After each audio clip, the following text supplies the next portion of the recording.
This conference will now be recorded. Okay, you're all set. All right, I'm going to call to order the Tilton Planning Board meeting of Tuesday, September 27th, 2022. And I'm going to introduce myself. I'm Jane Alden. I'm the chair, and I will let members of the board introduce themselves. Good evening, my name is Tom Damon. My name is John Scanlon. And we do have a quorum, so we're lucky for that. Two of our members are not absent. One of them may be able to get in a little bit later. The first order of business is a completeness review and a public hearing on the preserve at Winnisquam, 725 Laconia Road, map R09, lot 25, 26, and 27. It's a proposed development on 34.75 acres with 3,200 feet of frontage to include 114 room inn, 4 lakefront cottages, a restaurant, a bar, a spa, and events barn. And the first one, I'd like to make a motion to bring the application to the floor. Everybody has a copy. Take a look at that.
Planning board members, I think you have a copy of the letter from our engineer.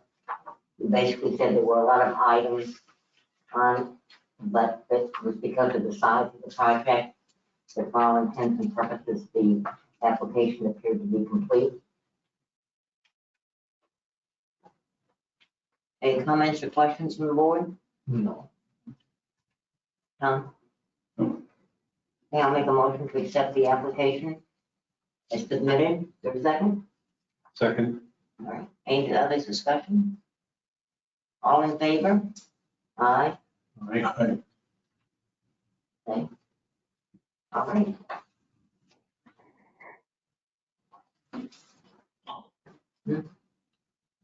All right, if you'd like to make your presentation. All right, thank you. You get the computer up and running. I'm Chris Solomon from Salmon Delia Architects.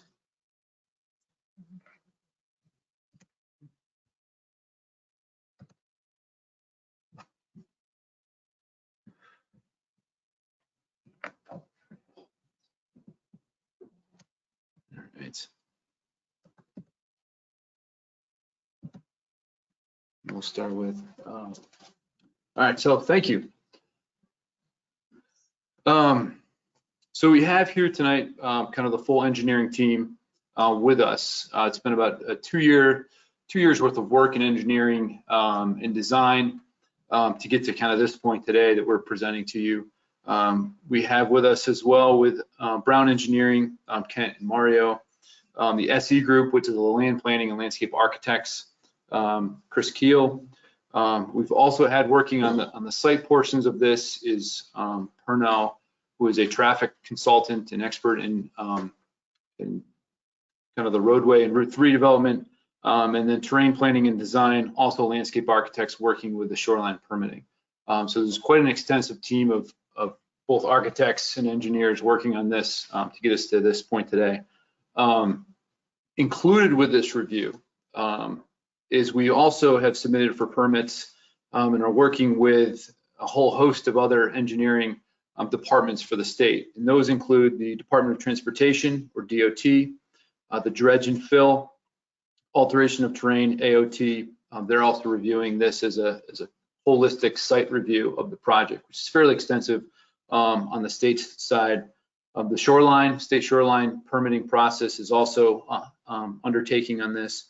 The state traffic study, and that's been completed in terms of the Route 3 development. Endangered and protected species survey. Zoning board has reviewed this numerous times. Again, we're here with you, the planning board tonight. The Conservation Commission has reviewed this and we have their notes, and we're looking forward to talking about that as well.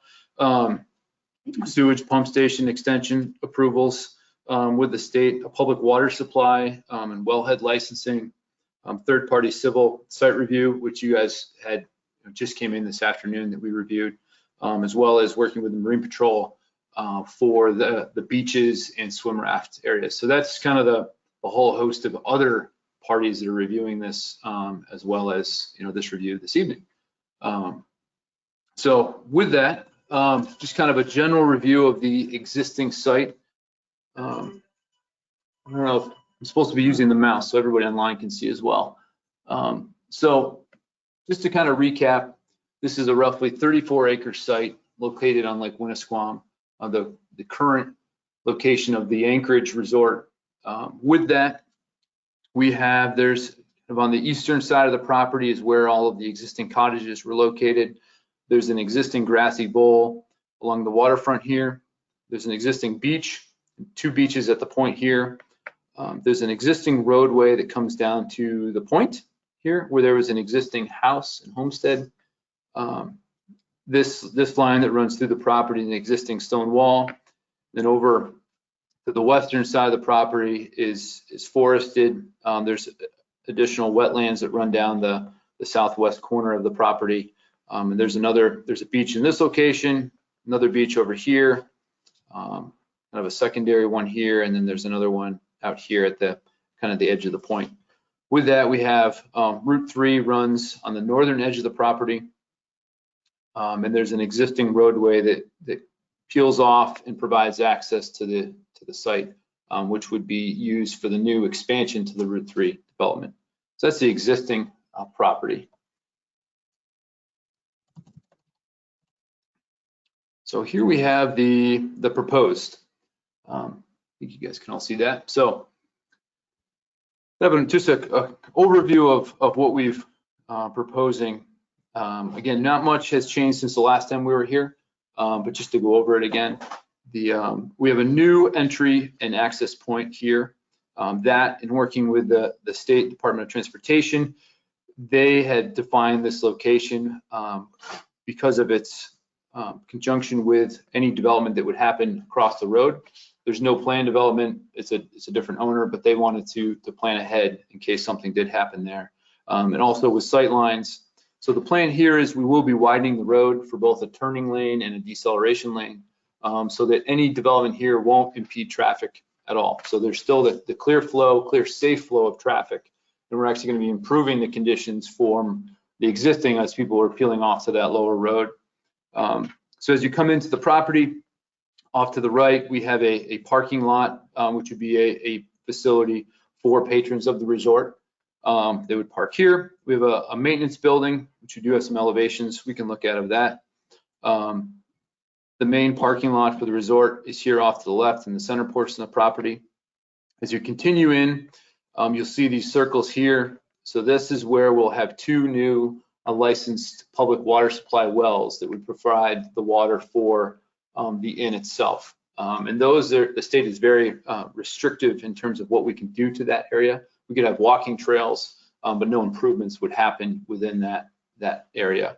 And again, in this lower corner, there's some wetlands there that we won't be improving either. As you continue onto the property, we cross this existing wetlands that comes down through the property. There's an existing crossing there that we're utilizing, crossover. To then we get to that existing grassy bowl and the location of the previous cottages that were on the site. So that's the location of the new inn. It kind of rings the bowl. It's roughly 250 feet back from the waterfront in this location. Patrons would come, pull up. We have a covered portico. There's a room for 2 cars to pull in, people to get out, go into the resort. You then come around and we have an event entry and parking associated with that on the edge. So over here on the water side, we'll have there's a pool adjacent to the building. The waterfront, we're showing 26 docks. I know there was a question with the Conservation Commission, how many docks are we having? It's 26 dock spaces. If we had looked at this as a commercial piece of property, it would be upwards of 98 to 100 docks would be allowed at this property. So we're only looking for moving ahead with 26 docks. And a key part to that is we're not looking to increase any boat traffic on the lake. So we won't be having any rental boats. Well, we won't be renting boats here. We won't be having patrons bring their trailers. These would be docks that would be provided for anybody from within the lake who wanted to come over for dinner. You could have a reservation for both a spot in the restaurant as well as a boat slip, and that would be controlled with a attendant down on the docks. We would also have, if you were to rent a boat on the lake, you could bring it over and keep it here. But again, we're not increasing the amount of boats on the lake. It would be just you parking a boat that you rented elsewhere at a marina. So moving over onto the site, kind of continuing our march around the property, we have an existing beach here. It faces kind of the northeast. And then we move over, we'll have some walking trails. There's another existing beach on the southern end of that point. There's an existing orchard here that we'll be continuing to use as an orchard. And then we have an existing road that comes out here to the point. We'll be maintaining that road in the future. And then there's 3 dock spaces out here on the point. The use here is going to be, the goal is to have that as mostly human powered boat traffic. So anywhere where you want to take your kayaks, your paddle boards, sunfishes, is keeping that into the cove. Again, a nice protected area. These beaches over here, we are going to be working with the Marine Patrol in terms of swim lines and protecting those from boat traffic.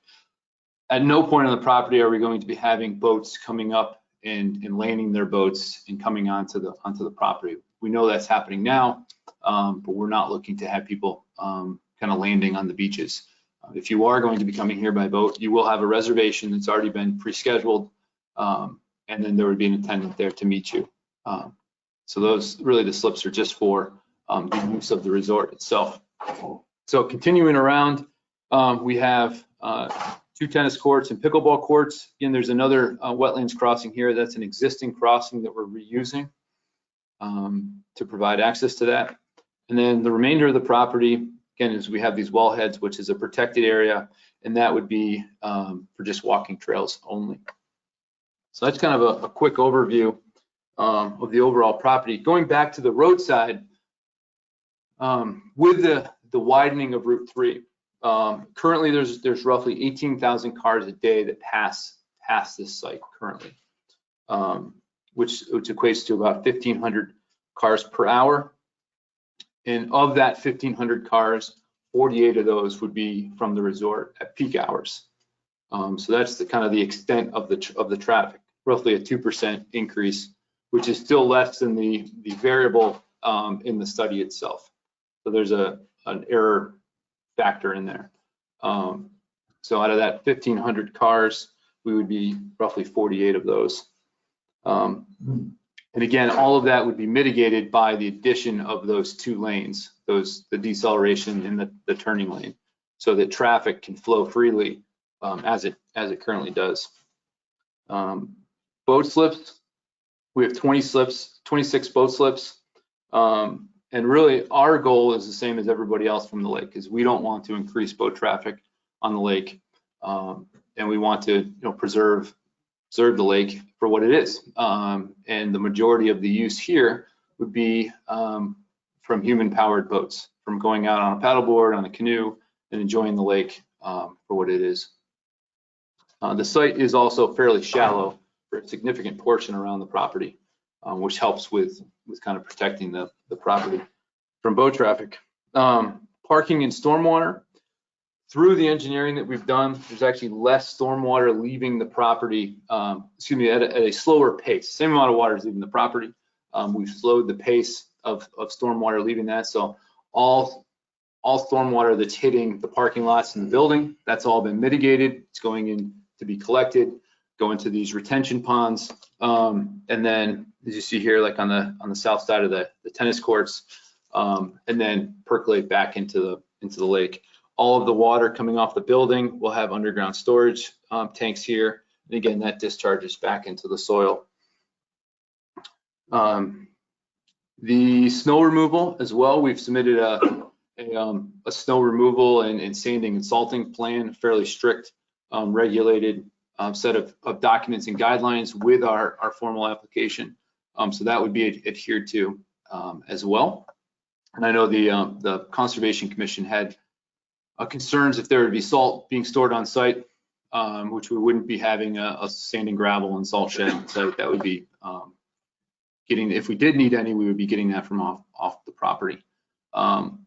So all snow and storm water would be also mitigated. That's going to be discharged into those stormwater systems. And again, the flow back, the natural flow would be lessened by the engineering that we've provided. Moving on to the building. The building's located in that existing grassy bowl area, kind of an existing disturbed area.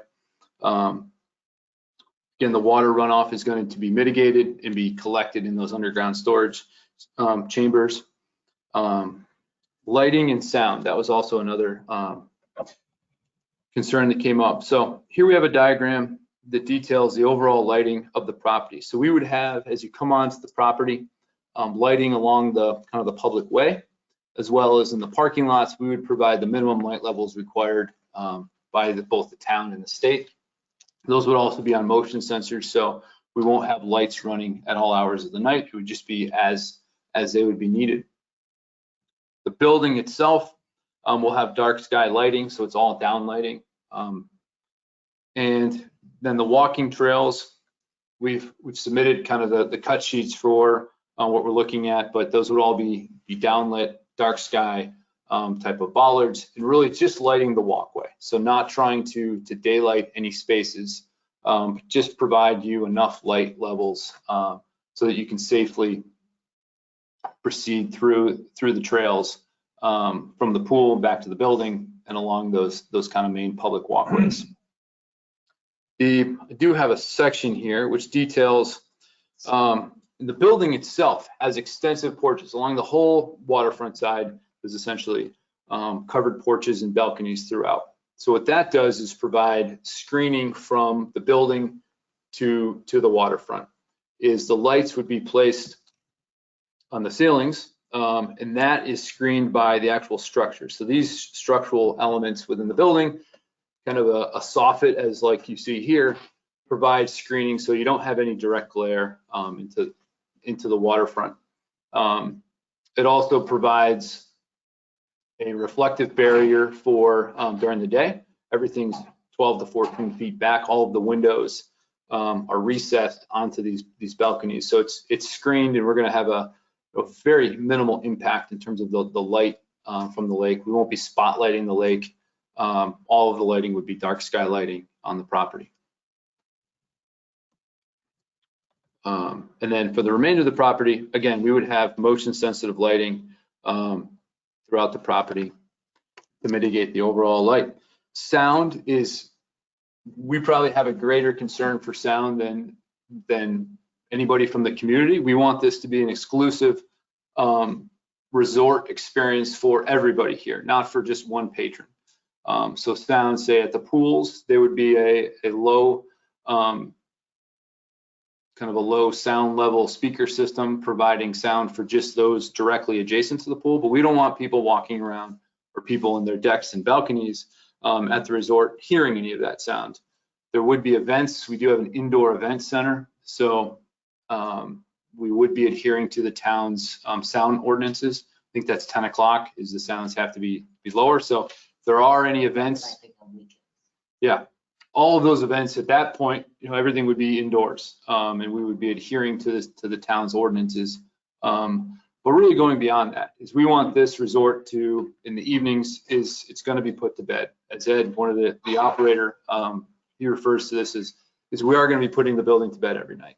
We're going to be stewards of the lake, and this is not a facility where we want to have people, up at all hours of the night or having, extensive amounts of sound, because this really is a resort for everybody here.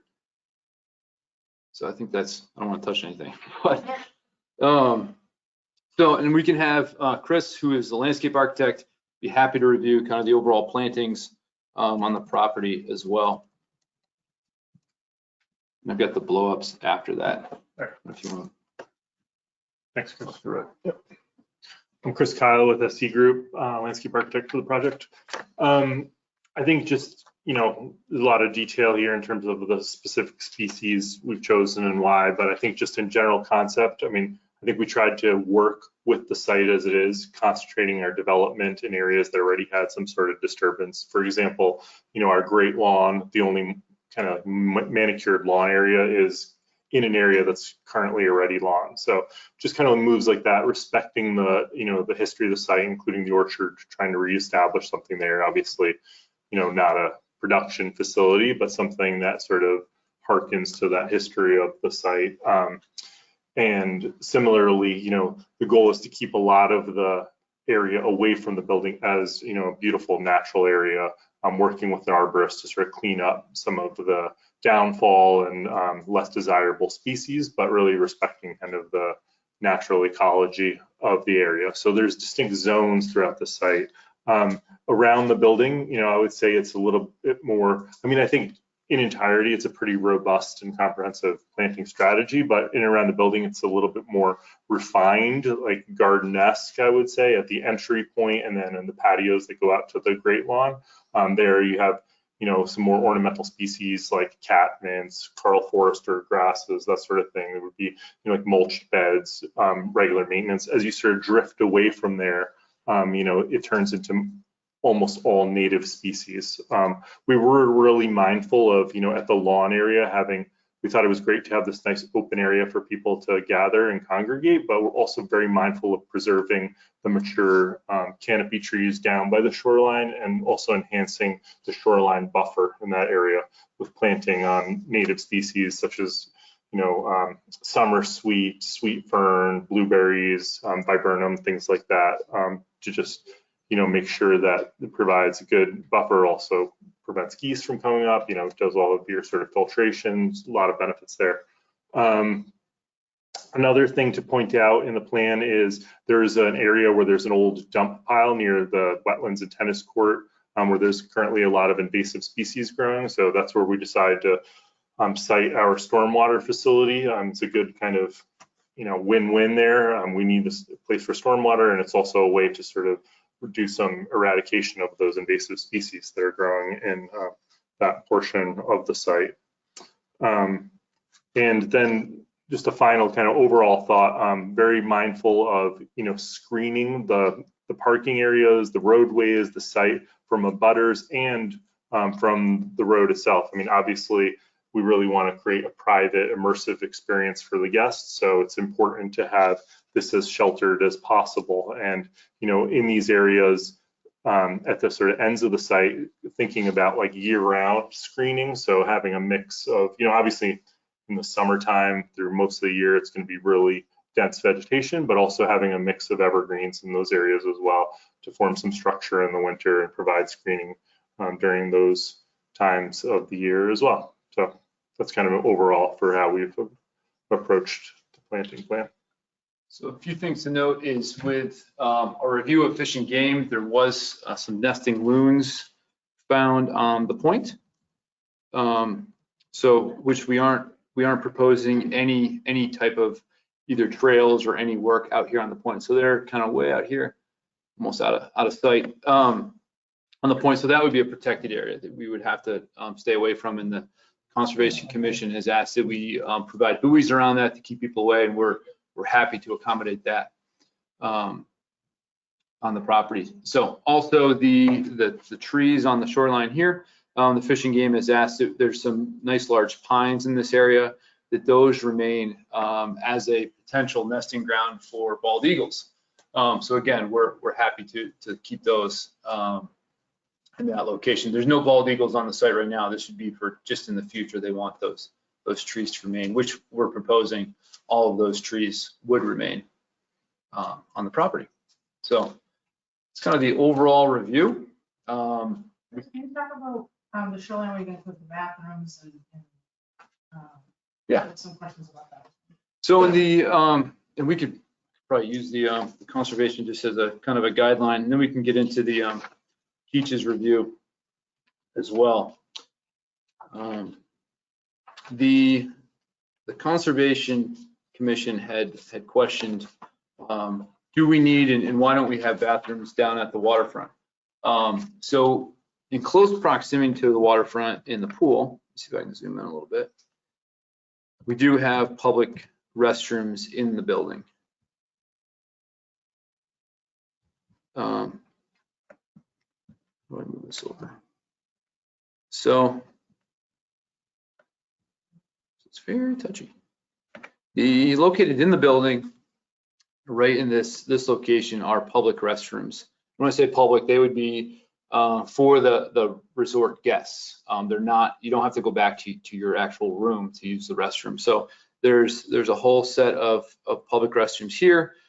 It's about a 50-foot walk to the pool, and then again another short walk down to the beach. We don't have restrooms down on the beach.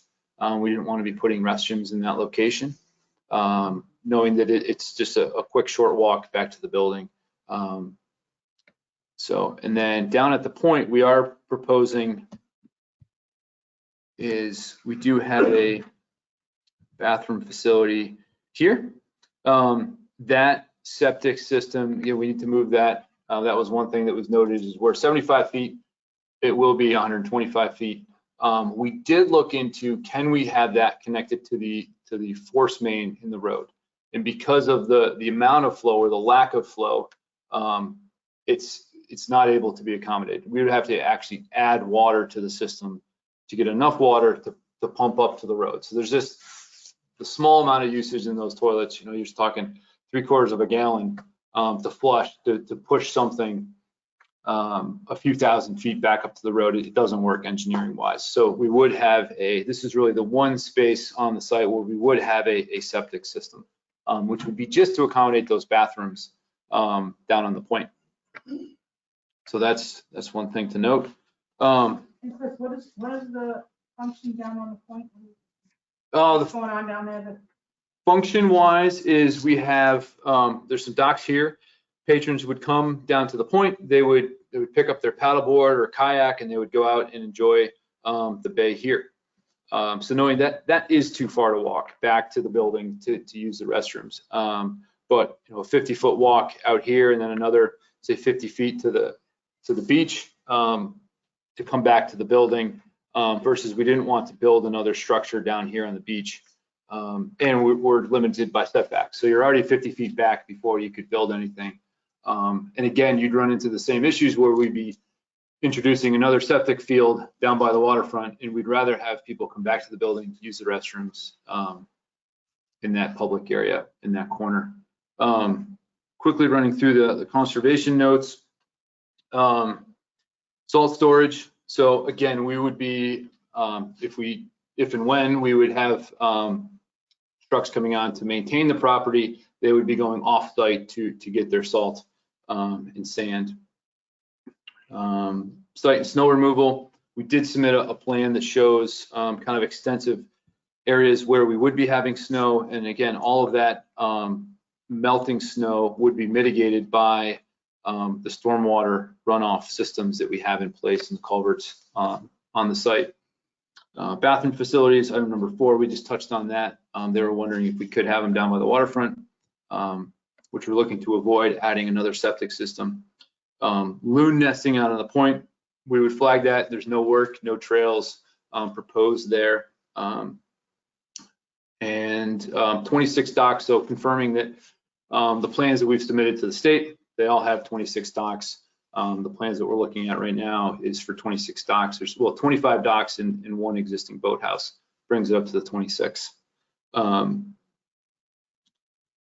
Septic system down on the point, that would be 125 feet back. Milfoil, we understand that's an issue. Completely agree that, but we won't be having or promoting our guests coming to this with a boat. You won't be able to park your trailer here, and there aren't any boat launches. So again, the only boat traffic is existing boat traffic on the lake. We won't be adding to that traffic. If you do want to come to the resort, you're going to need to have a reservation for a boat slip. You can come, you can have dinner, and then you would leave. We won't be promoting people bringing their boats, nor will we be renting boats here. We're not looking at this as a commercial boat rental facility. Noise is more a concern of ours as well. And we would be following all of the town regulations on that and going to a greater extent so that not only the patrons enjoying their event have peace and quiet, but everybody does. And then lighting on the property, that was another thing that Keach brought up. I think he wanted the poles to be 15 feet versus 16 feet. We're amenable to that. So kind of in his notes, kind of quickly running through his notes. Again, most of them are changing a culvert size from a 6-inch to an 8-inch pipe, or a little bit more ground cover on some areas. The 25 feet from the existing, there's an existing, see if I can. There's an existing cemetery here. We would meet all town regulations on that in terms of the setbacks. We understand that's a hot button item in town. And we would be submitting for a conditional use permit for the wetlands, which we would be seeking your approval on. We'll include notes on the plan of any future plans for this. Really, this is the plan. There is no future development plans of this site. But we'll make sure that's a written note on the plans. We're not looking at any future phases. This is the project that we're presenting before you guys today. Excuse me. You're saying you're not going to have any future development. Will that be the final plans? We'll have a note on the plan saying that this is the plan that we're submitting for. We're not saying that we don't have any plans for future development. And I think that's what Keach was alluding to, was he wants to confirm that this is the plan that we're presenting before you today, and this is the plan.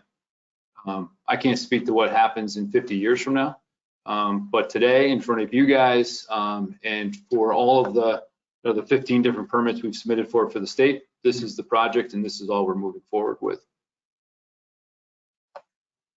The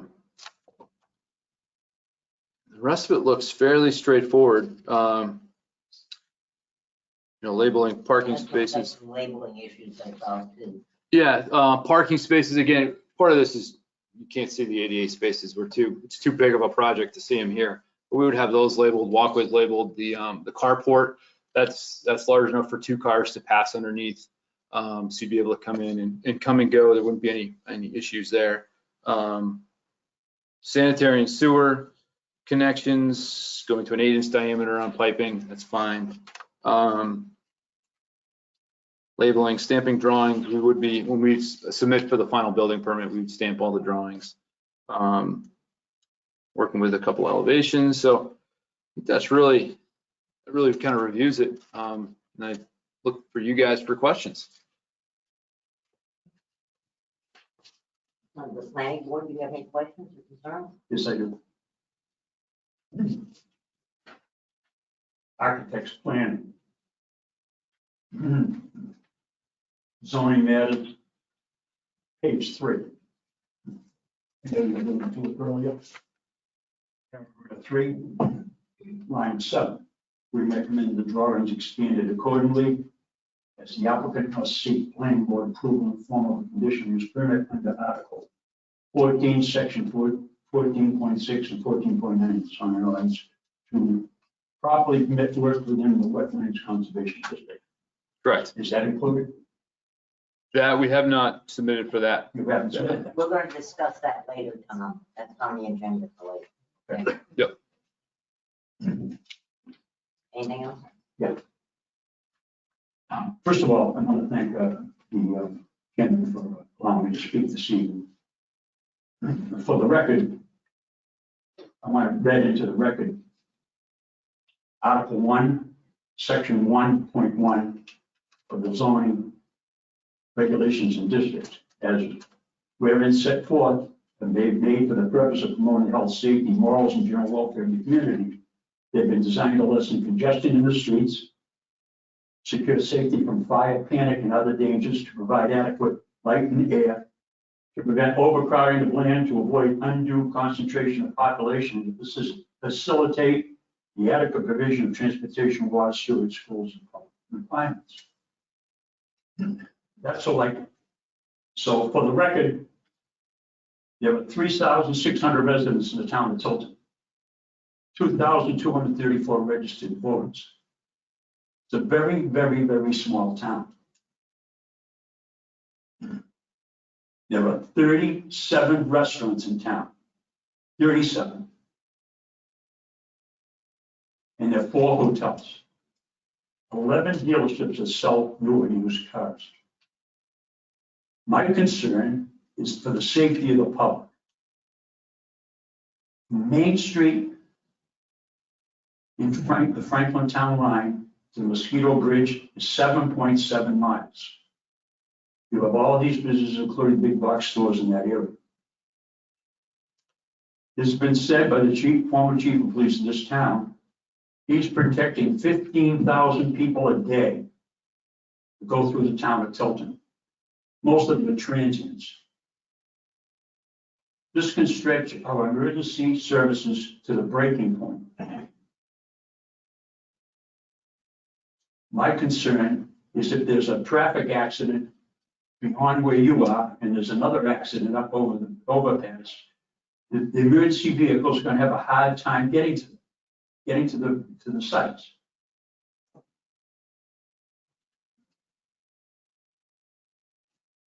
We're stressing our services to the max. We're undermanned. Now, can anybody explain to me, other than the property tax revenue, what the benefit is to the town of Tilton? There's no benefit. There is a benefit. It becomes more prestigious now. It's good for the tax base, it's good for everyone. Other than Point of order. Right now, we're not open to the public. And this is a planning board. Yeah. And Tom, you need to keep it. So your comments are for planning. Okay? Oh, thank you. Okay, I come to the planning board all the time. Okay. I think somebody wanted to respond from the project. Is that right? Yeah, would you like us to speak to that? Yeah. Okay. You want Good evening. You need the mic here or go to the microphone. Thank you, Chairman. My name is Ed Rocco. I live at 21 Dockham Shore Road. This is my wife Patty. And we're business partners of Dan Dargis, and we hope to be the innkeepers. My wife and I have about 60 years experience in the hotel industry. And I thought I'd just like to touch on, there's a lot of talk about cement and water at this point, how it's going to lay out, how it's going to be reutilized. But obviously there's a human factor here too. And if I could just speak to that for a moment. As a 114 room lodge, and it's going to be very prestigious. It's intended to be one of the finest boutique lodges in all of New England. We'll be looking to hire 100 to 125 local folks, full-time and part-time. We'll be paying top of the pay scale, and the pro forma calls for this. We will insist on paying top end wages for each job code. So this would be a living wage. The people working for us won't have to work 3 and 4 jobs to make ends meet. All employees will be entitled to medical benefits, which is somewhat unusual for the area. We will be offering year-round employment. This will be a year-round facility, and we'll be laying people off in the off season. People can get full-time work with us throughout the year. In addition to the 100 and 125 who will be working with us, we will be developing a relationship with countless supporting businesses, such as local florists, farmers, entertainers, local artisans, landscapers, and the trades to maintain the building. We are also in the process, and we're very excited about this, in developing a comprehensive apprentice program for local high school seniors and juniors interested in pursuing hospitality and business degrees at schools such as UNH, Southern Hampshire University, and Plymouth State College. These students will gain exposure to accounting, finance, sales and marketing, food and beverage, rooms operations before they even attend first class at any of these colleges and universities. And unlike the anchorage before us, the resort will be welcoming residents from surrounding towns and Tilton. But they actually come and visit, utilize our restaurants, our spa, the bar. We'll have cultural calendars. On the weekends, we'll feature ongoing culinary classes, food and wine workshops, family-oriented holiday events, just to name a few. We very much plan to be a part of the community, not separate from the community. So out of 114 rooms, any one of the residents in surrounding towns, people from Boston, Concord, all welcome to come and make a reservation. But even for those locals that are not actually staying in the inn, taking the elevator home, we'll have a number of great amenities. We'll have a beautiful spa with 10 treatment rooms, meditation gardens. I think we're going to be a wonderful asset to the community and wonderful asset to the local residents. Thank you. Thank you. Thank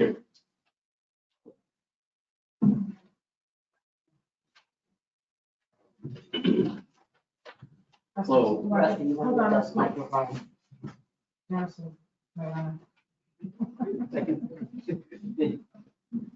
didn't break it, did you?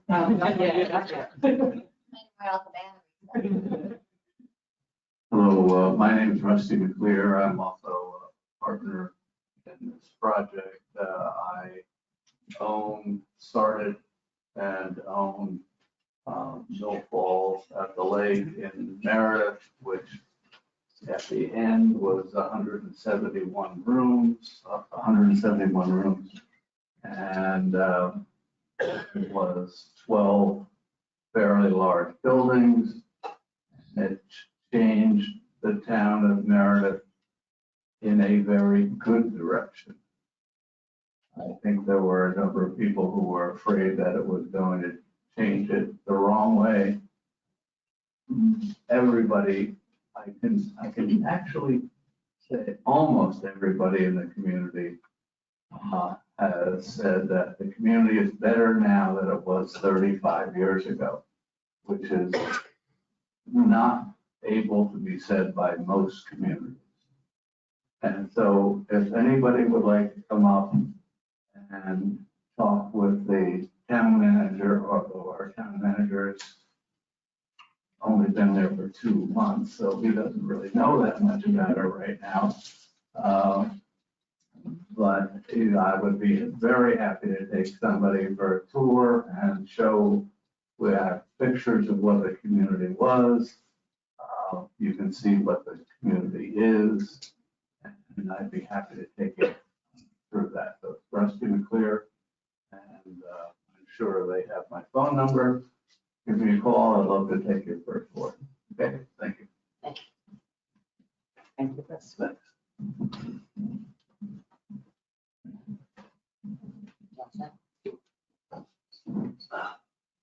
Any other questions about planning? No. No, I've had a good opportunity on the Conservation Commission too, and but these guys, so I'm basically the jury here, and I'm listening to all of you and what you all consider as far as the project itself and the residents of Tilton, how benefit or hurt. And that's how I come to my decisions on it, and also the laws on the zoning and all that. Approvals that they met from the ZBA. I see that there's been many changes over the times to adapt to these questions that are Conservation Commission submitted, ZBA, as well as some of the residents. So I'm eager to hear what other people say and what their input is on it. Thank you. I think one thing to note real quick, in terms of, To the mic. oh, sorry. One thing to note in terms of the traffic here is that is a concern of ours as well. There's 18,000 cars that pass here a day currently. And we're going to be widening the road and adding 2 extra lanes. So we're actually looking to improve the current situation from the current 33 cottages that were accessed here by that kind of peel off lane, which has some sightline issues. I'm sure you guys have all tried to pull out of there.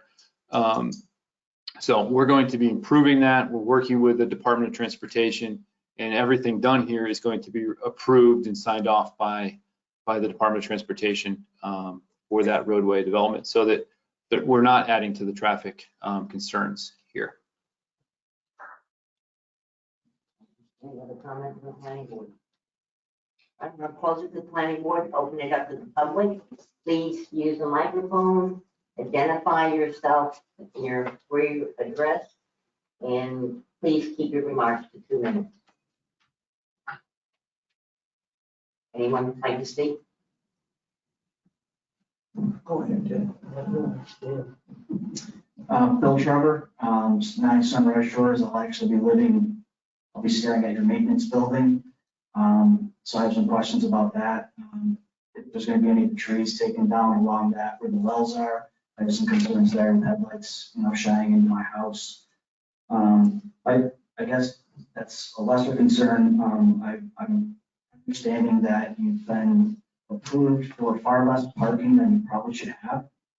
And so my question is, let's say you guys hit this out of the park, how many people might be on this property at peak when there's a wedding, the hotel's full, people are using the spa, people are voting over, could there be 500-600 people and you have under 300 parking spots? You're 125 employees. I mean, if 3/4 of those drive, you're already full for parking. So parking is a big concern that I have. How are you going to get all those people to stay on the property when there's no residential areas? This isn't Meredith where you can go park down the street and walk to the resort.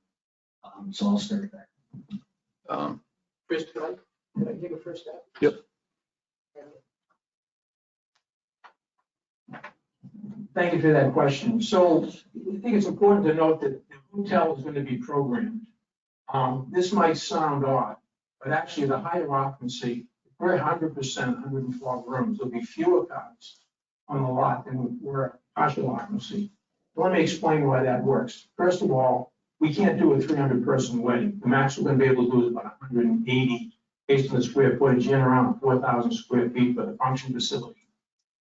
The plan is to be a profitable business model. When we do a wedding, people attending the wedding will be staying with us. There'll probably be 2- and 3-night minimum stays, which is unlike a lot of other wedding sites up here where it might be a barn or a field. People are looking for places to stay.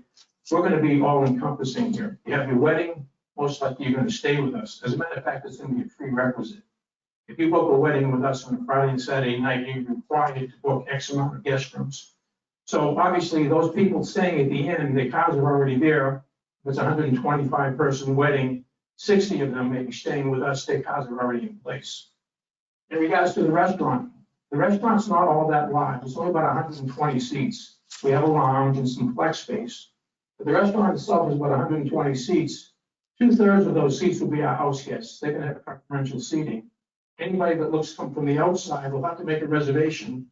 We're only going to have 2 turns a night. We'll have a seating between 5 and 6 and probably 8 and 9.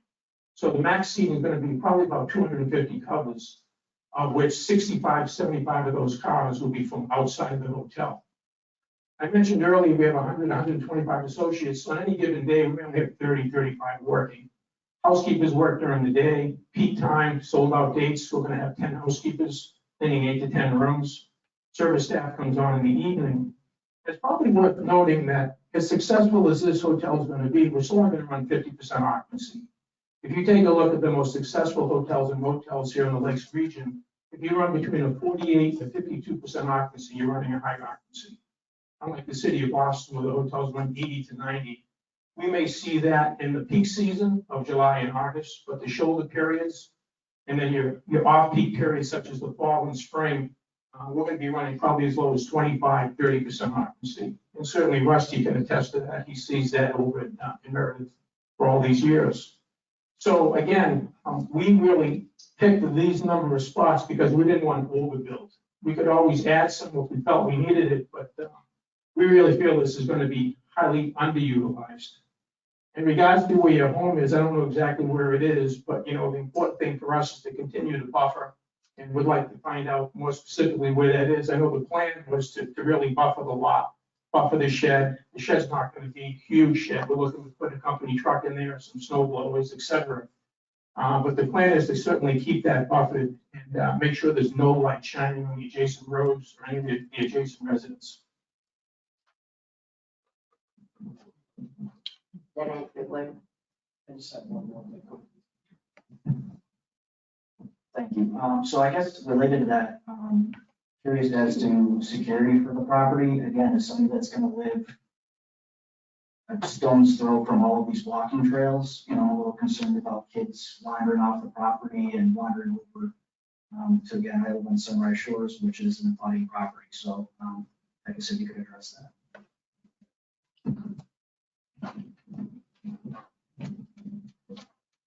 My wife doesn't like when people mention kids. We're hoping for more of an adult resort. People coming for romance weekends, get away from the kids, and we're really going to be gearing ourselves more toward adults and families. But we also know it's a beautiful lake, beautiful beaches. They're going to want to bring the children in the summer months in particular. In respect to that, we're going to have 24/7 security. We're going to have management coverage throughout. We're not going to put a sign at the desk at 12 o'clock. In the event of emergency, call this number. It's too big an operation for that. I would tell you, as a hotelier for some 42 years, our goal is to never call, or really try to refrain from ever calling the police department. Fire department, you call emergency, EMTs, you call emergency, but our goal is to maintain our own problems. Now, domestic dispute, that's a different story. You've got to call the authorities. But our goal is to maintain the building and to maintain, police the building. We will have 24/7 coverage. We'll have night audits. We'll have the desk manned at all times. This conference will now be recorded. The current turn is kind of down here, which is kind of right at that difficult portion. Especially trying to make a turn back to the south is tough. So the Department of Transportation has dictated that the new entrance would be in this location. That gives you enough sight lines to both the south and to the north. And the widening would be onto our property itself. So that's kind of where that's going to be.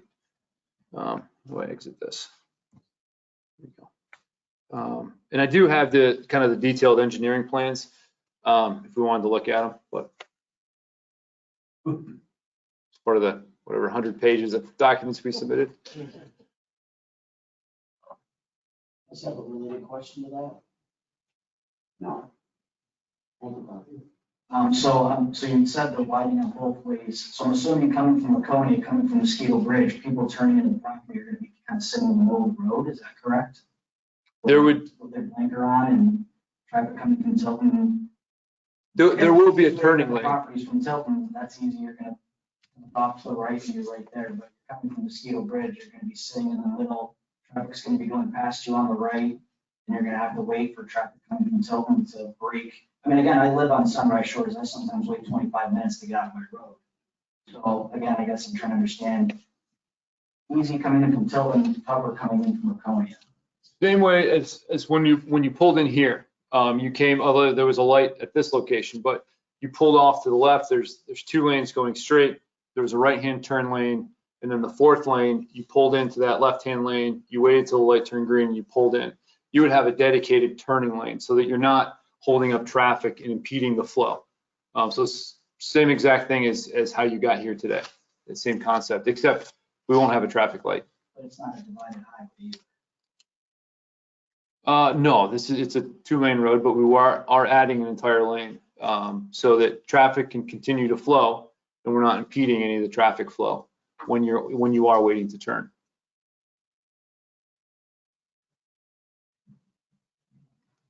Any other questions? Yeah, so I hate to keep asking about this, but that kind of concerns me and a lot of other people, I'm sure. So you're going from 2 lanes coming from Tilton, widening out to 2 more lanes near the property, and then reducing it to 2 lanes again. We're not widening it to a 4-lane highway. We're adding a lane, so when you pull into the property, there's a deceleration lane, or when you're coming from Laconia heading south and you wanted to pull in, there's a turning lane. So that as you're sitting waiting with your blinker on, you're not holding up traffic behind you. So traffic can continually flow past you. So we're not widening the road to allow 4 lanes to all be moving ahead. Would you put in that lane on the side of the property that you're going to be proposing as a turn into the property? Is that right? Correct. Yeah. So how long a distance does that lane continue? I think Kent and Mario, that's roughly 300 feet, 375. Okay. And you sh- So what would prevent from somebody passing you when there's a line of traffic and then just going around? And they do that. Yeah. I mean, I can't speak to people speeding and passing incorrectly. Yeah, I know. But the point here is we won't be slowing traffic down. Is those patrons that are looking to turn into the resort have a dedicated turn lane. So we're not adding to any traffic congestions, either going south or going north. And we're providing them a lane versus somebody sitting in a high traffic area waiting in a roadway. They'll be off in their own dedicated lane that's striped and is safe with the proper sight lines. It would be somewhat with Grange Road, you know, how there's a trench running, that kind of thing. Hi, I'm Dave Baride, and I'm I live on Sunrise Shores, and I actually have a common border with the preserve. And when you're talking about the traffic now, I see nothing in your plan that reflects the last 2 years that one of the persons that lives across the street, they have a right of way coming through your property on the western border, a 25-foot right of way. Then he has a certain right of way along Route 3, so he can cross the road, come through his right of way and go down to the lake. He has opened that up to snowmobilers. So the last 2 years, snowmobilers have been coming across Route 3. And then where they cross is right where your entrance is and right where Sunrise Shore is. So that's going to affect traffic tremendously also. And you haven't dealt with it at all. And I mentioned this at one of the first meetings I came to, that this right of way is being used. And on the lakeside, they even put a runway from the shore onto the ice. And I haven't seen this concern dealt with for the traffic, the noise, and I live right next door, and they come down all hours of day and night.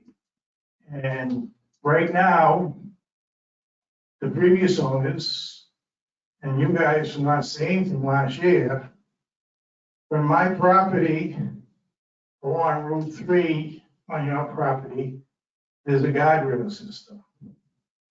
And I measured, and they're right away, there's 175 feet from my property line. But the guardrail goes about 185, 190. So all these snowmobilers are actually going over your property and then to the right of way. And they've been allowed to do it by the previous owners, and no one stopped them last year when you guys thrown it. So this hasn't been dealt at all. Are you gonna still allow the snowmobilers to go across your property to this railroad? If I can just stop you, this really isn't concerning the preserve, so we'll address this at a later time, I think. I can beg your pardon, it doesn't. Well, We can speak to it real quick. So no, that right of way, yeah, that was initially there so that the farmer across the road could bring his cattle across the road and down to the lake to water. So that was that existing easement. But again, I'd like to speak to the snowmobiles because that's a concern of ours as well.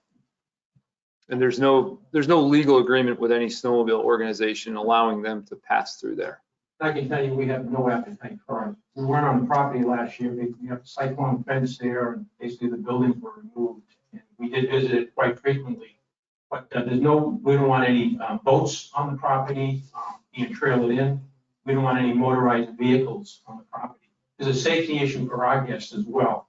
They're gonna have walking trails. We hope to do snowshoe trails, maybe some cross-country skiing in the wooded areas. And I can speak for Dan, the principal owner of the property. We have no interest at all having snowmobiles on the property. So whether we have to have that discussion with Tilton Police, we will take that up because we have no interest in that.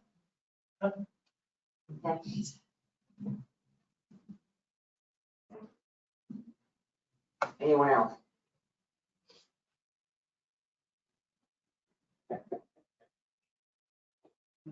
I'd like, if I could, direct my questions to Ted Bolton from, I'm on Mohawk Way, Belmont, New Hampshire, 20 Mohawk Way. And I've lived in the Lake region for almost 8 years now.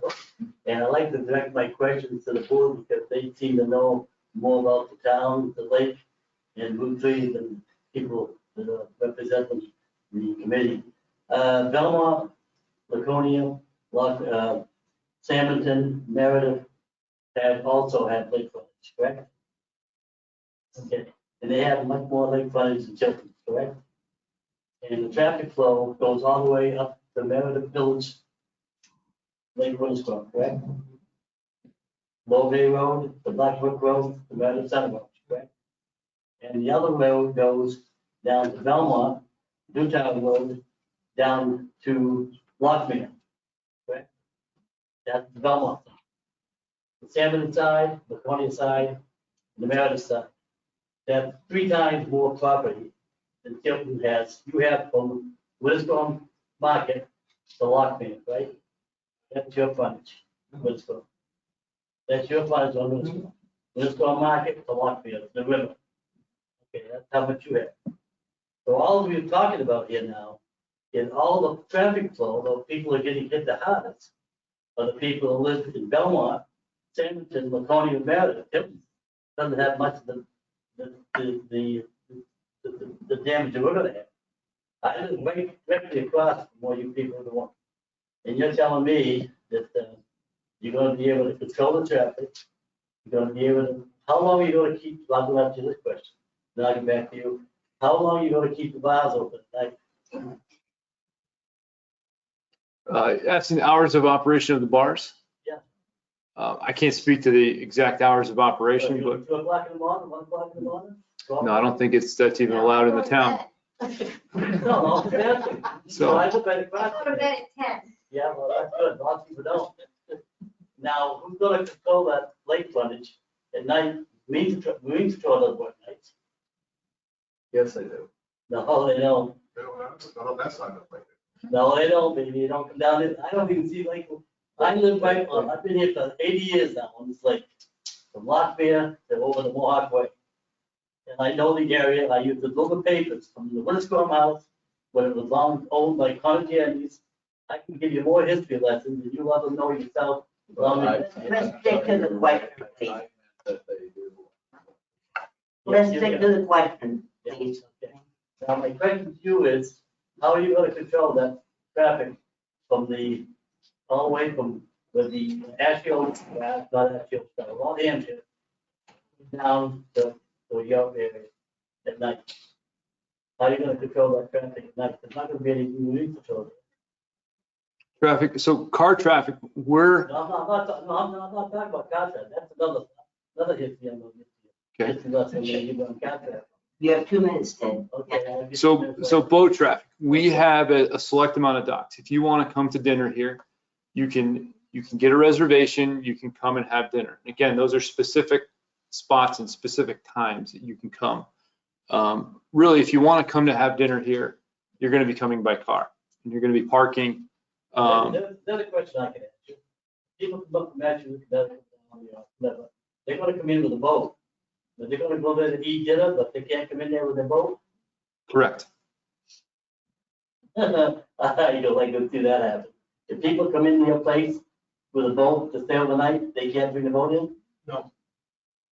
I think that was answered in the original presentation, so, I don't believe that. That's not- well, we're not here. Because 90% of the people come up here have boats and they go out to eat. Well, we're not concerned with that right Well, I now. am. We're concerned with the preserve here. Okay. And Tilton certainly is concerned, as any of the towns we mentioned, with traffic on Route 3. Yeah. Because Route 3 goes right through the center of Tilton, so that is a concern of ours. Well, Route 3 really, not me. What is your question, Ted? Route 3 actually doesn't go through South Tilton. It comes off 93. I know it's not a Tilton, but then you get up to Lockmere, that's the end of Tilton, then you get over. Let's stick to what our business Okay, is, that's what I'm trying okay? to do. I'm trying to So get do you to the have, point. what is your question? My question is, how are we gonna control the traffic? There's 18,000 cars a day coming up and down Route 3, correct? We don't control the traffic for that number of cars today, but we'll do it exactly the way we have. We have police force that will do that. We're talking only 48 cars out of that 1,500 for the reserve, and that's where we need to keep this discussion, okay? It's not to discuss the 1,800 cars that go down, up and down Route 3. That's not the purpose of this hearing And there tonight. will be a street Okay, light at so that, thank you. there'll be a street light there at that place, right? No, No, there won't be a street. that's already been addressed Yeah, I also. can hear that. All right. The other question is, you're gonna be able to, you're gonna be able to put just, how many docks in for, 26 docks? We're proposed 26 docks. And that's a dock for one boat or two boats? One dock is one boat. Okay, because the James Wheeler, they have one dock, but they have boats on each side. Like, you know, you could be, that's a big concern, because they say they got 30 docks there, So but the they have docks, 60 boats there. all this is being regulated by the state of New Hampshire in terms of the shoreline application, and every dock is a single boat slip. You can't tag team boats on that. Okay. Yeah. Thank you. Any other questions? Are you accepting any questions from those online? I'm going to check those after we see any more questions in the audience. My name is Jerry Kadish. I live in Laconia, up the lake from the property. I'm curious, everybody's pushing back about the traffic and how it's going to affect the resources of the town. But you say the town has 2,200 people, right? 37 restaurants. I don't know the numbers you said, but it seems to me that the tax base that's going to come in from this is going to offset any increased costs of policing the area. This is going to be great for the whole Lakes region. I think you already stated how good Meredith has come out from the end of this. So I'm curious, do you know how much tax you'll be paying to the city? Do you have a rough estimate at all? I know that in Millfall, we paid about $550,000. Okay, perfect, thank you. Any other questions from the audience? Okay, it's up here. Susan Wolf, 749 Laconia Road, on the left there. Just a couple of general questions. Where is the event barn? The event part, it's part of the building. So there's kind of in this location, there's an event facility within the building itself. It's not a separate structure on the property. And then that parking lot down here on the bottom, is that where that yellow house is currently? The existing house is over here in this area. That's gonna Yep. be done. And then the boat slips, so you have to have a reservation. So can guests have a boat? Like, can they be a guest there they have a boat, they put it in at the public dock, and then they use your docks for the week. Is that acceptable? It would be similar to if you wanted to go to one of the marinas on the lake and rent a boat. And you could bring that boat over and stay here for the week if you have a reservation. Yes, You can't have people renting boats. No. unless you wanted to come for dinner. Okay. I think it's beautiful. Something's gonna go there sooner or later. It could be a ugly Holiday Inn. I mean, I am concerned for the traffic. It's a bear to get out of our driveway. And then we have storage across the street there, that road. So, I mean, you gotta put your blinker on way up here to take that left, because people are right up here. You're talking the white barn across the way. Further down, just a little down. The storage units across the street. Okay. So, I mean, that is a concern because it's take a life in hands, but it is what it is. But beautiful place. Susan. Doreen wants to say something. I got a question. No, we're jumping back there. I think I don't know if anybody has asked this question yet. I would probably direct it to that gentleman over there. What is the estimated cost of this entire project? Do you have any idea?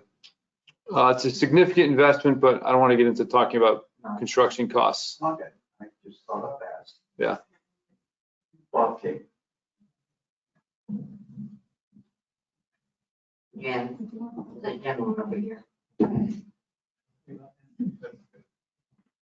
Well, we're at 749 Nacomi Road. So back to the parking along the road, there's 60 cars parked right there. Our condos are right to the left, with that little small tree line. What's going to prevent, correct, right there?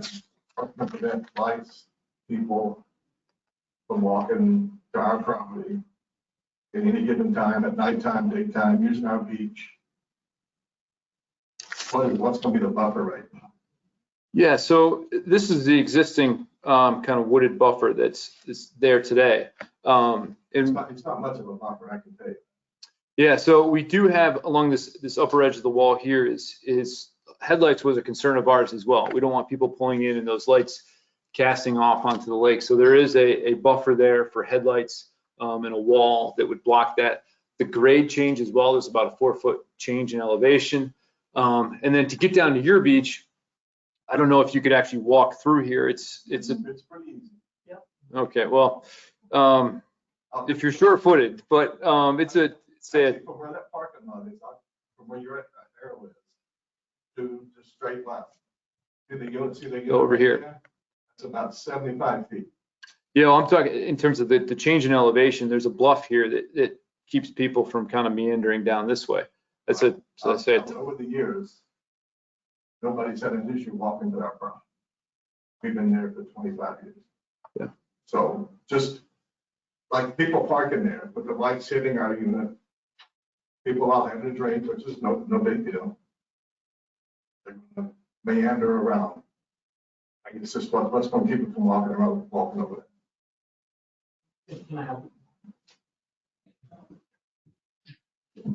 It's most important for us to be great neighbors. So we want to do what's best for all of our butters. We will look at that area. If we need to put a small fence, if there's a headlight glow of any kind, we're happy to take a look at some additional fencing. Put signs, no trespassing private property. Correct me if I'm wrong, when we had the cottages up there, and there was a sprinkling of cottages that set up in the road, they seem to be closer to you, those cottages, than what we're proposing with this plan. Am I correct in that statement? The parking will be as close. Yeah, and we're still undecided. I mean, that could very well be valet parking. We're gonna have a valet parking, we're gonna have roller cars, and we're gonna have doorman valet parking. That's one designated area. If we don't use it for function, we'll use it for valet parking. So we'd have complete control of that area. But again, we're happy to add more shrubs. We'll put some fencing. We want to create the privacy you're looking for.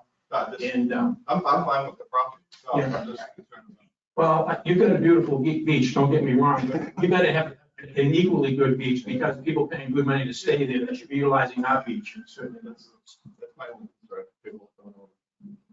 Any other questions from the audience?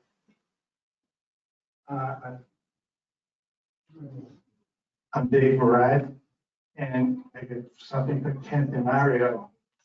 I saw the stormwater management report yesterday, and on page 1 of 211, you have a flow chart showing the drainage. And most of the flow chart goes into Winnisquam. But when on the left here, there's a little arrow and points to the western boundary.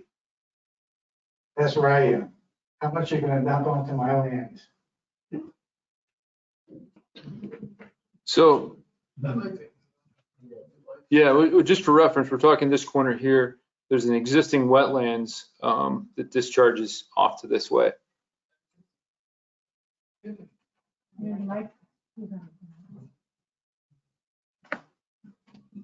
Mario from Loretta Brown Engineering. Typically, we wouldn't even have modeled that portion, that subcatchment that drains to the northwest portion of the site. The reason why it was modeled was specifically from your comment at our Conservation Commission meeting. The first Conservation Commission meeting, they brought that up and talked about that. The subcatchment area is tiny, it's about a half an acre or so, and the drainage calcs show that we actually decreased the raw water runoff in that area. So you should see less water from our site. The main contribution to that area is a culvert that comes from across the street, which we have no control over, or the outlet. The outlet does not outlet to our property, and the water stays off our property. Or the property.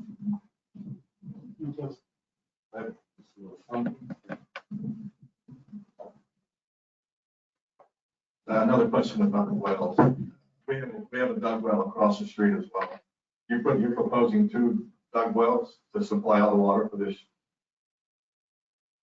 Just got a question. What happens to our well if it goes dry when you dig 2 brand new wells?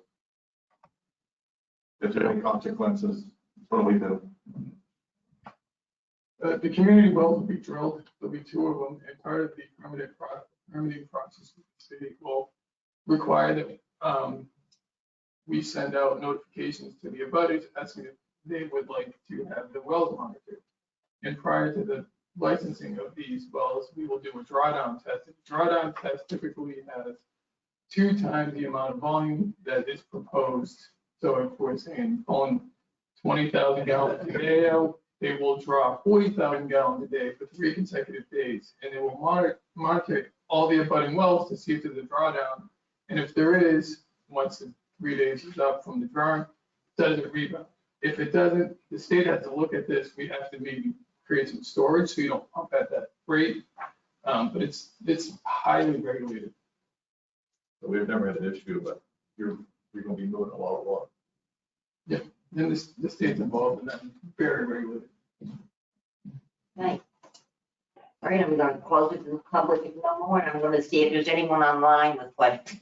I'm sorry, can you have this one lady hasn't spoken? Oh, I'm sorry. Excuse me.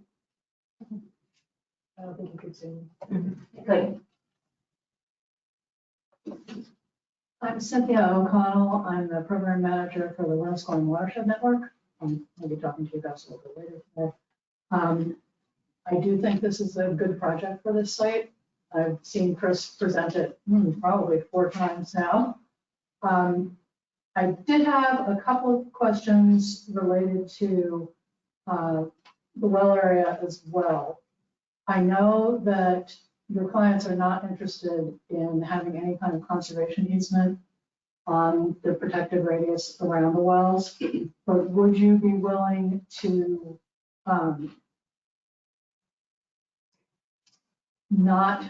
promise not to cut any additional trees in that area?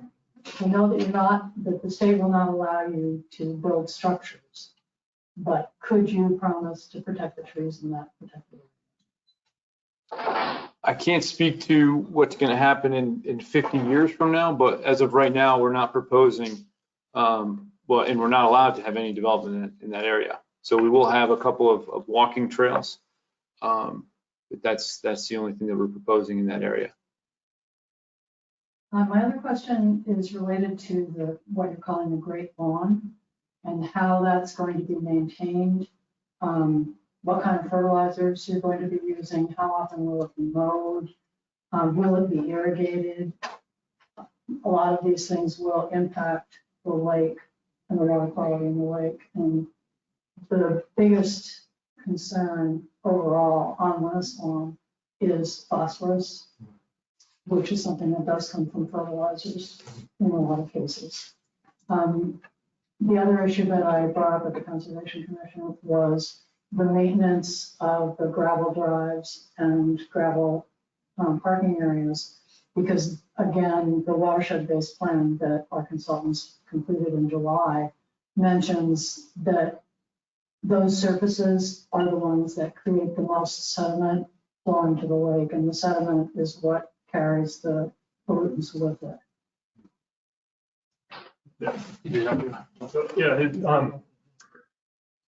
In terms of the Great Lawn, I think we really want to look at like a suite of best management practices. I mean, I won't say it wouldn't be fertilized at certain key points in the year. I mean, the idea is to maintain a robust, like healthy lawn. It will be irrigated.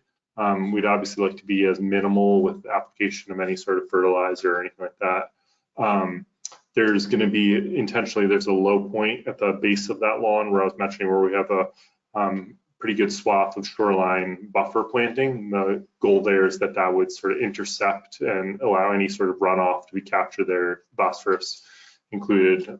Also prevents a buffer from, geese, waterfowl, that sort of thing on lawn is a big source of phosphorus. So, keeping that area active and having that planting there would also help prevent that condition as well. In terms of the gravel drives and gravel parking lot, one good thing is, we have a stormwater management system throughout the site. The gravel lot is upland or high up in the site, distance-wise from the lake, and there's a lot of undisturbed forest in that area you were mentioning, the well protection zone, for sediment to sort of precipitate out or, be captured by all of that existing woodland area up there. So I think we have a really healthy buffer in those conditions that we plan on maintaining. Thank you. All right. Sorry, I didn't see you. All right, now we'll go to anyone online. Yes, can you hear me? Yes. My name is Chuck Mitchell, and I am a Tilton resident. I guess in reference to the Great Lawn, which has been under discussion, I've heard two different kinds of scenarios that concern me. One of which is the Great Lawn, which is there right now, will be left undisturbed. And then I've also heard that the whole area there underneath the Great Lawn is going to be used for water storage tanks for runoff from the building. And I'm just curious how much of the Great Lawn is going to be disturbed and then have to be replanted for these water storage tanks.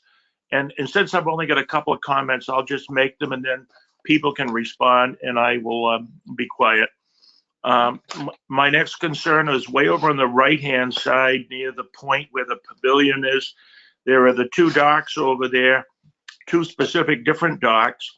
And I heard the words used today, mostly human-powered watercraft. I guess the words mostly means it would be open to powered watercraft using those docks as well, but they don't seem to be part of the count for the rest of the site. And then something else that was brought up not too long ago was snowmobiles. I just cannot quite imagine the developers, owners of this site not wanting the snowmobile traffic in the wintertime with people showing up with trailers towing snowmobiles. And then I'm also wondering if there's any kind of a plan for having snowmobilers coming in there for dining privileges and whether or not how that would be accommodated. Those are my comments. Thank you. Thank you, Tim. Trying to remember all the questions. Starting with the Great Lawn. The lawn is going to be disturbed. Where what we're proposing is the building itself is going in a previously disturbed area. That lawn is not a natural feature. We would have the lawn would be going back, but we'll have the underground storage tanks for water runoff underneath that grass area. It's a lawn, just grass. We'll be digging holes and trenches there and then replacing the lawn afterwards. Out on the point, those 2 docks are part of the 26 total docks for the property.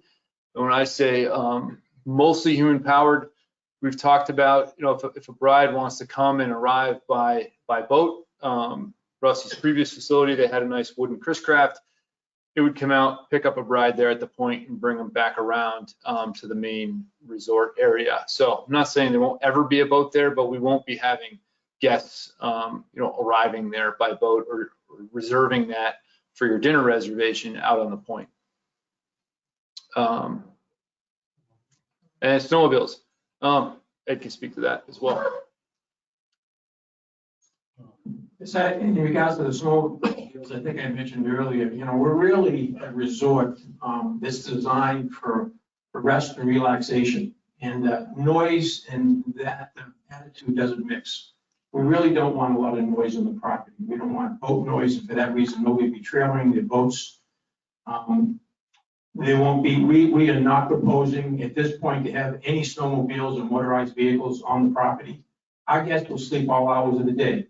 They have different, depending where they're coming from, they may take a nap in the afternoon. Our deliveries are going to be in a set schedule. We'll have truck deliveries. People need to get a good night's sleep. We don't want them too early in the morning. And it's going to be a relatively quiet a site as we can make this. We're going to make every attempt to do that. And certainly snowmobiles do not fit into that mix. All right, any other questions from online? All right, then I'm going to close the meeting to the public and return to the planning board. I think one thing we have to get done. I had a couple of questions. Regarding the loon area, you said you put some buoys around the outside.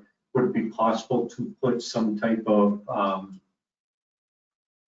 not like a fence, like some type of do not cross this line nesting area to keep people from wandering across the land from that boat or the recreation house there, going out there something?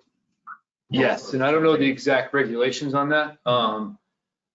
I spend most of my time on swamp, and there's 27 different loon pairs on that, so they're kind of all over the place, and they're very well protected. So we would have an organization that would come and put the buoys around that, both land side and the water side, and protect those as long as they're nesting there.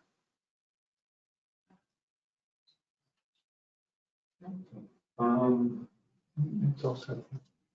Tom, you have anything else? No. Okay, I guess the final thing we need to talk about is the conditional use permit. You want to address that? Yes, so what we propose is, we know we have some action items that Keach came up with.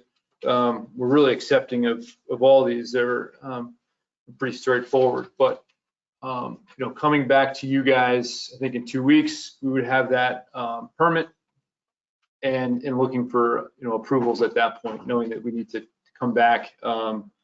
We would put together a narrative in terms of responses to all of Keach, and for the general public, Keach is the third-party engineer that the town we hired on behalf of the town to do a third-party review. We would put together a narrative responding to all his points, come back to you with that narrative after he's had a chance to review, our responses, as well as coming back with that conditional use permit, and look for approvals at that point. We have a problem with, we need to notice the public before we have a meeting. And I believe, Leanne, correct me if I'm wrong, if you got the request to us by Thursday, is that correct? No, I think you're going to have to go to the October 25th meeting, because that conditional use permit has to go out for notice, and we're past the deadline for that noticing. So, and plus you have to give keep sufficient time to review the changes. So if we can, we don't have to renotice this meeting, we have to renotice the CUP. So if we do a continuation tonight to the October 25th, we should be able to have all the engineering comments met. We can address the initial use permit and hopefully finalize anything else that needs to be done on the 25th. That's my recommendation to the board. Is that all right with everybody? Yeah. Okay. So we'll continue this then until the 25th. All right, thank you very much. Thank you. Thank you. I want to thank the members of the public. Too. Thank you. Jane, you need a formal motion and you just sit for a minute, the meeting's not done.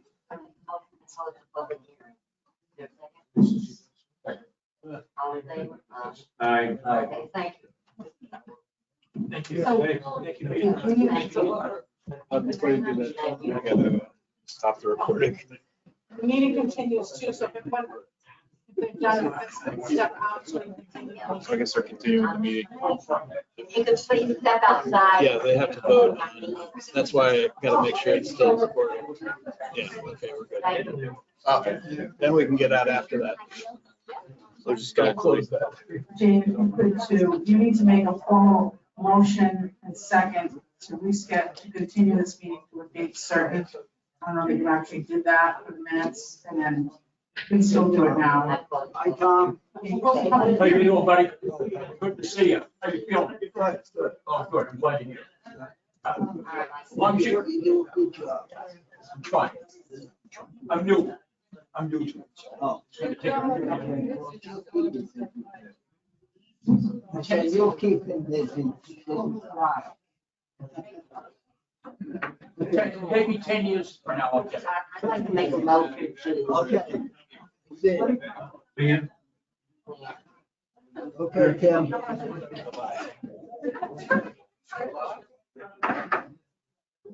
We have a rest of the meeting to continue, okay?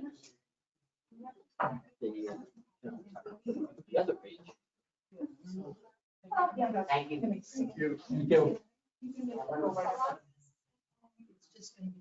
I'd like to make a motion to continue the case number,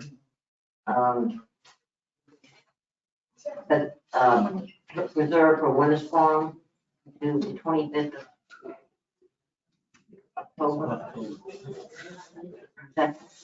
Second. All in favor, aye. Aye. Gotta get back. All right. Next order of business is, I'm sorry to interrupt you. Where will we put them? the watershed, like this on watershed base plan. I'm sorry. And I can see. No problem. Everybody else here. So. See where the. I'm just wondering that I can draw my little seat. There's two places. I have an easel. So there's two places. This is probably the best, if you want to put any, Leave that. And that's there's either that or you can do it right up front here. about right. And I can see if I can zoom in a little bit. We're about the Oh, wrong one. The other door? No, it's right here. Oh, right here, like Yeah. this? Hang on 1 second while the camera comes around. Oh. There we go. So Okay. that's going to be the extent of the zoom. We're not going to be able to get in closer to that. So that will have to do, I guess. Does the other camera zoom better in the back? In the corner? That's not too bad. No? Okay. Yeah, that's pretty good. I mean, we can see it pretty big. Honest. Okay.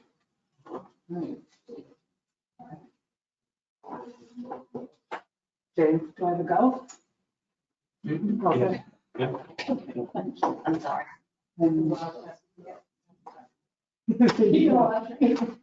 you go. Okay.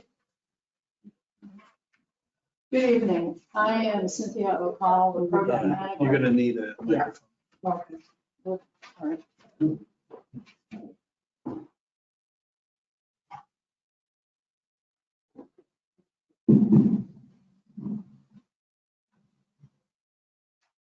Okay, let's see if I can do this with two hands and boards and notes and all kinds of stuff. What I wanted to do this evening was to present the watershed-based plan that the Winnisquam Watershed Network's consultants just completed this July.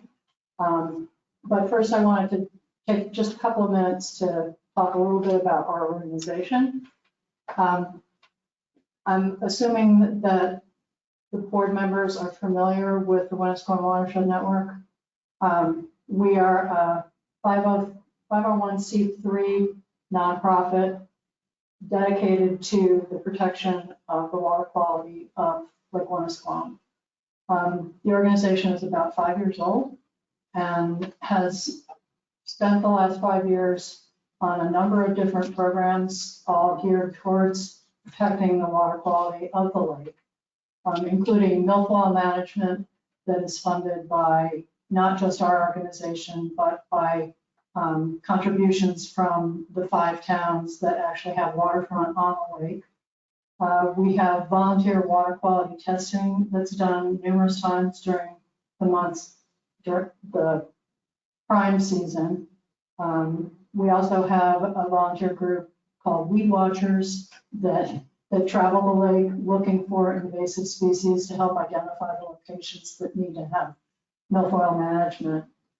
We also financially support the Lake Host program, which is part of the New Hampshire Lakes group. And there are 2 lake hosts at the Laconia boat ramp every day in July and August. And we do contribute to the funding for that. The purpose of this presentation tonight is to talk a little bit about the plan itself. This board illustrates the overall watershed of Lake Winnipesaukee, which is the darker outline here. And what's outlined in purple is the watershed that drains into Winnisquam itself. We have been working for about 3 years preparing the watershed plan. The EPA has some very specific criteria that they like to see included in a plan. There's a lot of study that goes into each one of these before the EPA approves it. It included a windshield survey by our consultants who drove every public road in the watershed, looking at the properties and the quality of the roads themselves. We also had a volunteer group that did a shoreline survey of each individual shoreline property on the lake, just looking at what kind of status was there, how much vegetation, was there erosion, what kind of uses were the properties being put to identify some problem areas.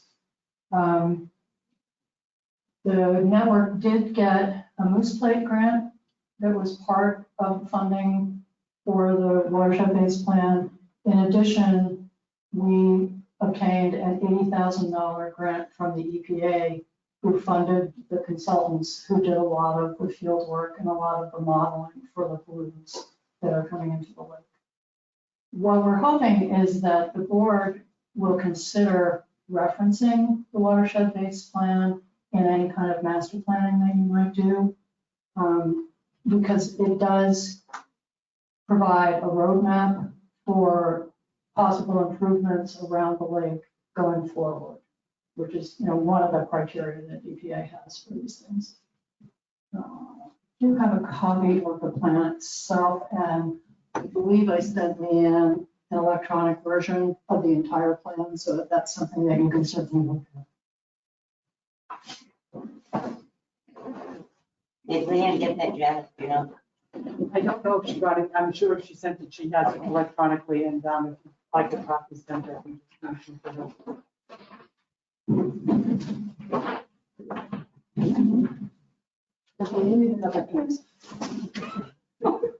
I That was in there, so this is the plan itself. Feel free to flip through that and just take a look.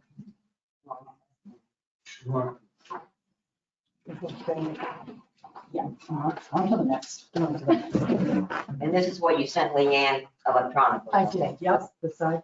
Yep, the side. What you see here is one of the plans that was in the handout that Leanne gave you. This one is just in color, it reads a little bit better because it's bigger.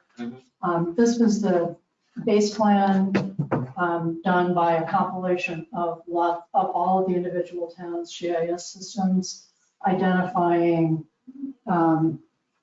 beach areas, marinas, let's see, agricultural land, golf courses, conservation land, the ones with the little green trees of the conservation land, and the water bodies and wetlands on the site.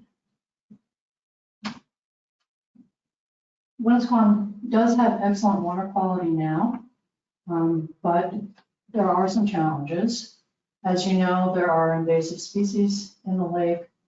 As I said, we've been doing milfoil management for at least the last 5 years.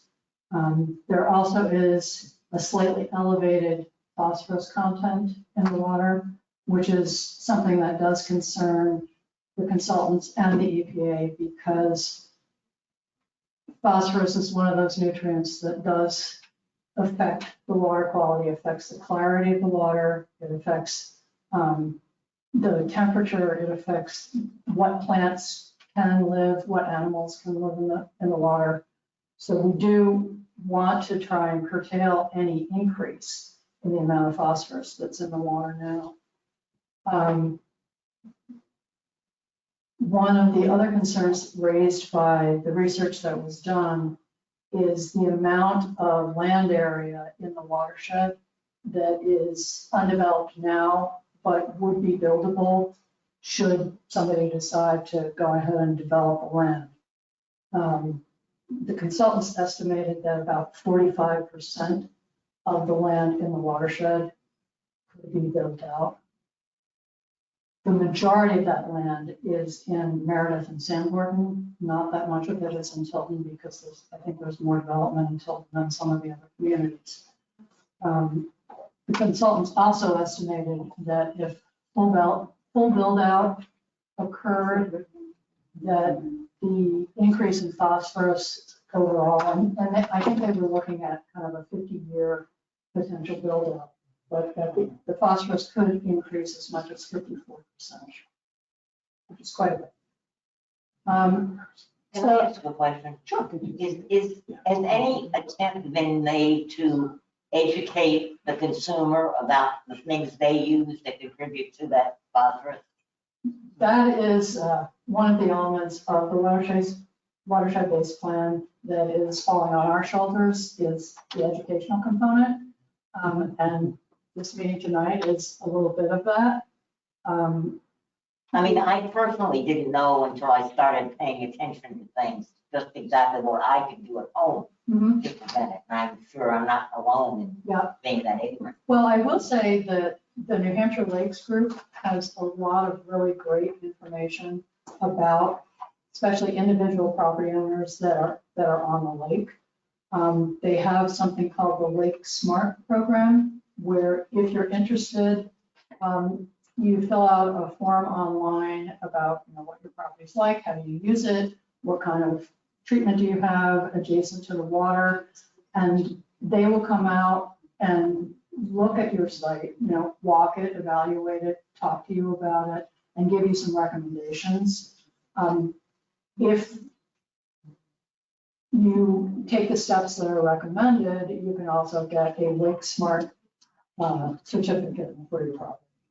And that's something that we would like to see people do, but it's completely voluntary and there's no regulatory arm. Nobody gets reported to DES or anything like this.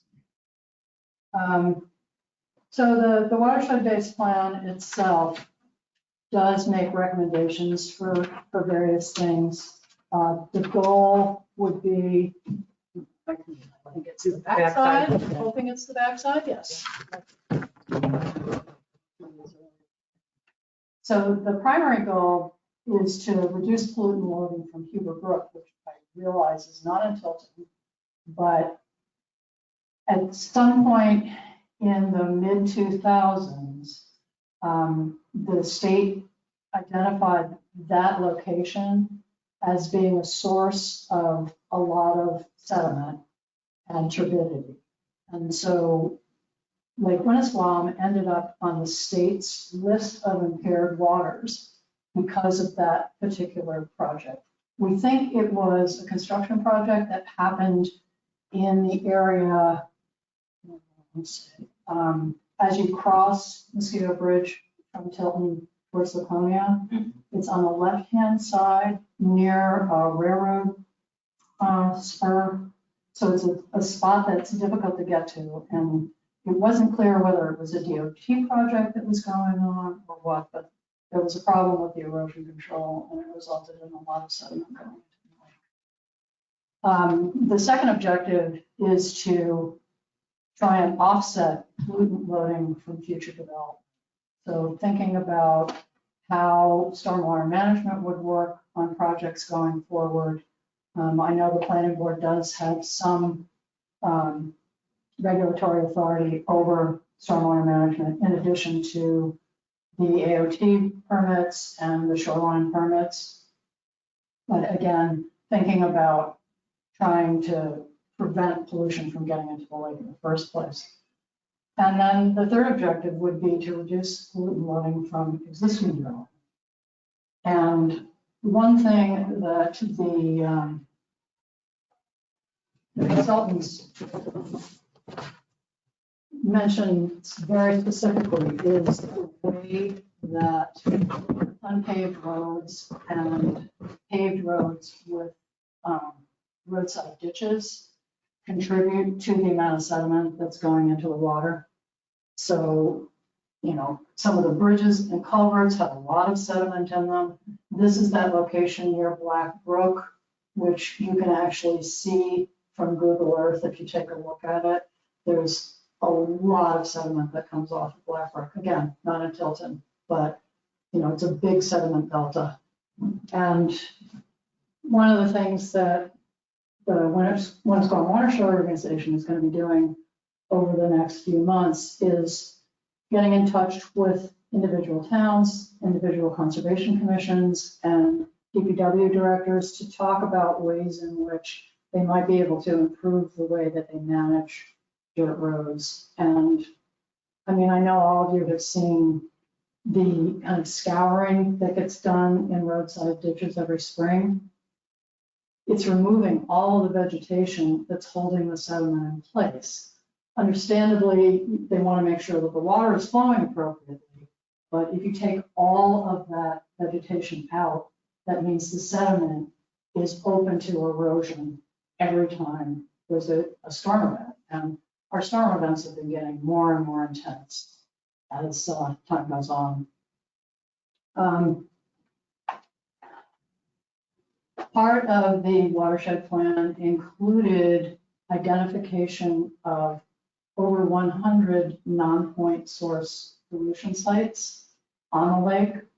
None of the top 100 are in Tilton, so congratulations to you. 24 of the high priority sites have been identified as good places where stormwater best management practices might be utilized. And so WWN went to the EPA because once the watershed plan was created, it opened a gate for federal funding for things like stormwater management projects on individual properties. So we received approval for a grant of $125,000, which we have to match with, that's the 60%, we have to provide them with a 40% match overall. And we've identified 3 different sites on Winnisquam that are going to have stormwater management projects done for them once we get through the entire approval process on the grant. On his backside of this one. Backside of that. Oh, yeah, Yeah, I just for thought one that was second. it. Yeah. So this illustrates those 100 sites. Every pink dot is a non-point source pollution location. So we took a look at the 24 top contenders and have conceptual plans for 3 different sites. Gale Avenue Park in Laconia, which is a small waterfront park in a residential neighborhood where stormwater from the paved roads is going across this little park and eroding it really badly, and sediment is going into the lake. So the concept is to collect that water, slow it down, let the sediment settle out of it, and then have it overflow treated into the lake. The Laconia Recreation Department also has plans for upgrading that little park for car top boat launching, possibly a handicapped accessible access to the lake as well. The second spot is part of a private association, the Deer Park Association, which is a water access community in Meredith. They have a steeply sloping drive that goes down to their beach area that's getting badly eroded. They also have a sloping area that goes onto their beach and their paved area, their paved parking. And the idea there again is to collect the water, slow it down, hold it on the property. It's a very sandy area, so the water would infiltrate quickly. And then to allow it to slowly end up going in the lake and percolating into the soils on the site with minimal erosion. And the third site is an area on Callback Road in Sanborn, where Black Brook crosses underneath Callback, which is an unpaved gravel road. Has 2, I think they're 48-inch culverts that go underneath, that allow the brook to go underneath the road. Is it up by the concrete place at that one? No, it's in a residential area. It's kind of a dip in Callback, a low point where Black Brook is actually crossing below it.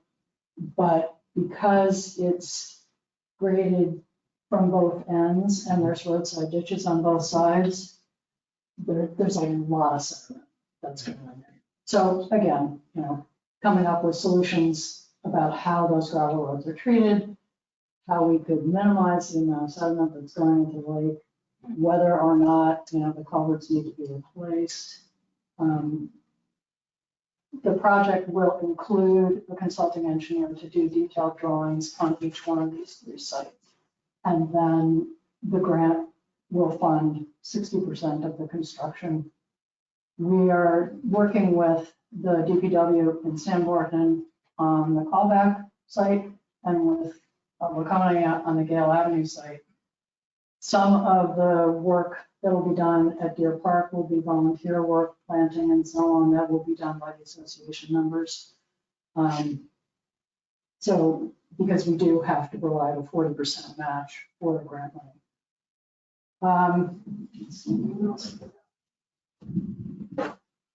Does the 40% include in-kind work? Yes, So it includes volunteers in-kind help work, it includes volunteer work, it includes materials that might be provided by a town, labor that might be provided by a town. They're the plants and all that. it's pretty flexible. Yeah. So that in a nutshell is what the watershed plan is about. As I said, Leanne has an electronic copy of it, which is this book. It's very lengthy, but there's a lot of information in it. So please feel free. Oh, thank you. That's amazing. When did you start putting that together? Well, the consultants were hired almost 2 years ago. And there's a lot of number crunching that goes on. They're modeling the amount of phosphorus, they're modeling where phosphorus is coming from. Looking at the percentages of undeveloped land, what's protected, what isn't protected, like kind of identifying each parcel and, how it's being used. Is it agricultural? Is it residential?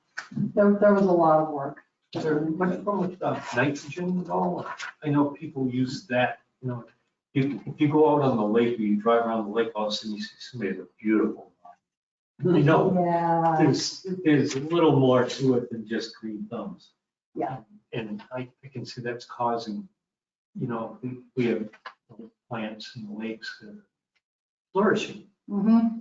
Yeah, I think that the milfoil management program has really been very successful because the last few years, all that's been done is divers hand pulling it. There hasn't been enough to treat it chemically, so that's a great thing. But there were divers out quite a number of times this summer. And there were, as you might remember, there were a couple of cyanobacteria sightings on the lake. Mm-hmm. We did have a really dry July and it was really hot this summer. So, all of those things kind of add to. Water flow isn't much. Right. Yeah. Anyway, I thank you very much for your time. Thank you. Thank you. It's great. Wow. We're doing that stuff with the milfoil, I think. Maybe about 6th, 7th year, I think. Put money aside in town. And we notice it now, it's getting utilized a lot more. People don't realize how damaging it is, Yes. Yeah. Thank you so much. What can we do with this phosphorus? How can we mitigate that?